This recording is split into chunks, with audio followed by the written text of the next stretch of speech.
Lidi, když dáváte odběry a pak co? Pak nemám odběry, když se odpisujete od mého kanálu. Proč se odpisujete? Co vám sdělím, kdo mi umřel? A klidně napište, kdo vám umřel, mi komentáře. Chápete? Já chci, já se o vás taky zajímám trošku, no. Já o vás zajímám se taky. Proč se odpisujete, jo?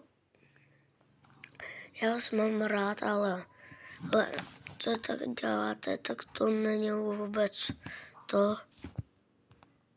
Chápete? Tak na co mám vůbec dělat videa, když vůbec mi nedáváte žádný odběry, pak včera jsem měl 11 a teď mám 10, jako.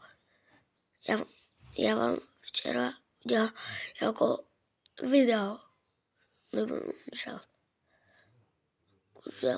a vy mi prostě odpisujete se. Já nechápu fakt.